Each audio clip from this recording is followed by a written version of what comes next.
नक्षत्र भवन सौर मंडल का एक यांत्रिक मॉडल है जो ग्रहों तथा उपग्रहों की उनकी कक्षाओं में आपेक्षिक स्थितियों और गतियों को दर्शाता है।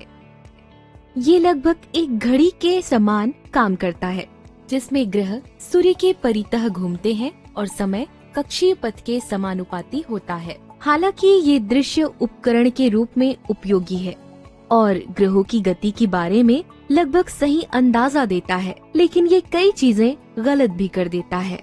नक्षत्र भवन में कक्षाएं वृत्ताकार होती हैं, लेकिन हम ये जानते हैं कि वास्तव में ग्रहों की कक्षाएं दीर्घवृत्ताकार होती है। सबसे पहले केपलर ने इस तथ्य की खोज की थी। आइए केपलर के नियमों के बारे में जानें। आज हम सब जानते हैं कि ग्रह सूर्य के परितः कक्षाओं में परिक्रमण करते हैं, जो कि दीर्घवृत्ताकार होती है।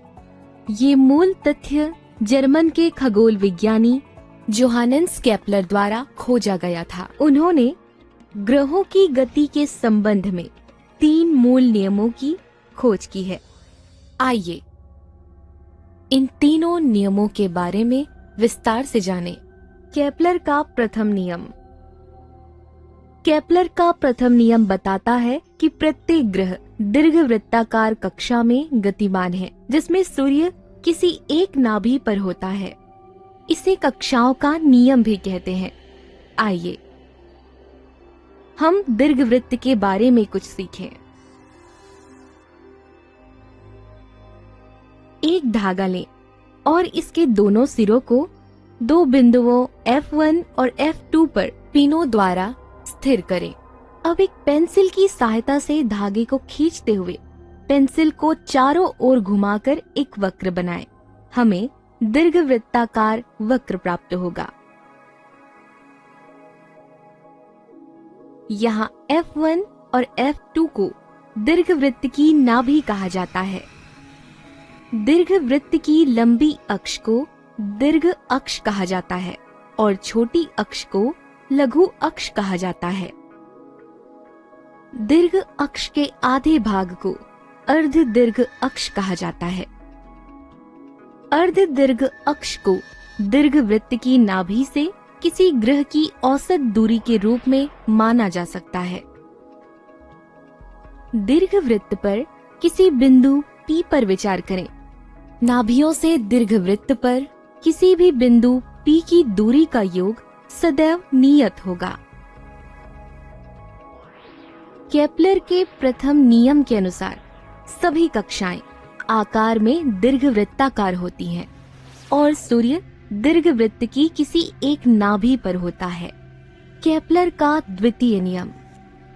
केपलर का द्वितीय नियम बताता है कि सूर्य को गतिमान ग्रहों से जोड़ने वाली रेखा समान समय अंतराल में समान क्षेत्रफल तय करती है। इस नियम को प्रायः समान क्षेत्रफलों के नियम के रूप में जाना जाता है। सूर्य के आकर्षी बल के कारण सूर्य के निकट होने पर ग्रह तीव्रता से गति करते हैं और सूर्य से दूर होने पर ये मंद हो जाते हैं।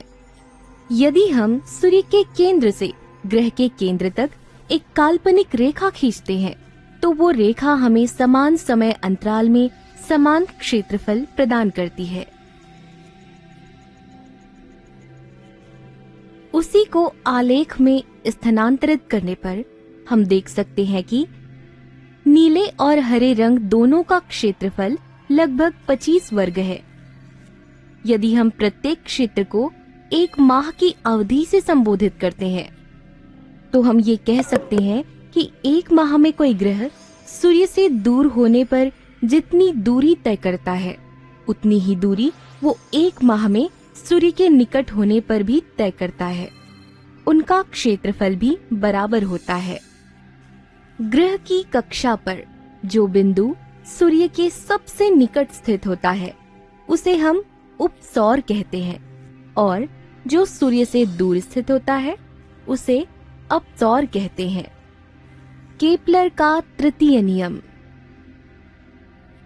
केपलर का तृतीय नियम बताता है कि सूर्य के परितः घूमने वाले किसी ग्रह के लिए उसके परिक्रमण काल का वर्ग अर्ध दीर्घ अक्ष के घन के अनुक्रमानुपाती होता है। माना टी ग्रह का परिक्रमण काल अर्थात सूर्य के परितः एक परिक्रमण पूरा करने में लिया गया समय है और आर दीर्घवृत्त की अर्ध दीर्घ अक्ष है। तो अब इस नियम के अनुसार t² is proportional to r³। तो हम कह सकते हैं कि t² equals to k into r³, जहाँ k नियतांक है और सभी ग्रहों के लिए समान है। इसीलिए t² अपॉन r³ सभी ग्रहों के लिए नियत होता है। इससे स्पष्ट है कि सूर्य और ग्रह के बीच जितनी अधिक दूरी होगी, एक परिक्रमण पूरा करने में उतना ही अधिक समय लगेगा। इस नियम के अनुसार हमने ज्ञात किया कि बुध अंतरम ग्रह, जिसके लिए r सबसे कम है, उसे सूर्य का एक परिक्रमण पूरा करने में 88 दिन लगते हैं और पृथ्वी, जो सूर्य से तीसरा ग्रह है, उसे 365 दिन लगते हैं। अतः ये नियम हमें बताता है कि जो ग्रह सूर्य के निकट है, उनका परिक्रमण काल सूर्य से दूर स्थित ग्रहों से कम होता है। सारांश: हमने केपलर के ग्रहों की गति के 3 नियमों के बारे में पढ़ा है, जो कहते हैं कि प्रत्येक ग्रह एक दीर्घवृत्ताकार कक्षा में गति करता है, जिसमें सूर्य किसी एक नाभि पर होता है।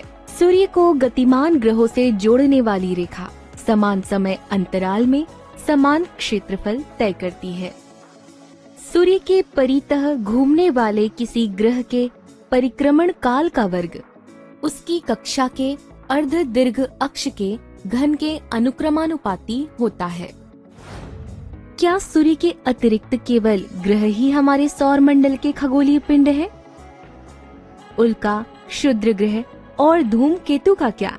और उस खगोलीय पिंड का क्या जो कभी एक ग्रह हुआ करता था और बाद में एक ग्रह नहीं माना गया और अब आखिर में एक बौने ग्रह के रूप में वर्गीकृत कर दिया गया? हम बात कर रहे हैं प्लूटो की। क्या अन्य खगोलीय पिंड भी दीर्घवृत्ताकार कक्षाओं में गति करते हैं? हमारे साथ बने रहें। Keep imbibing. We believe in you.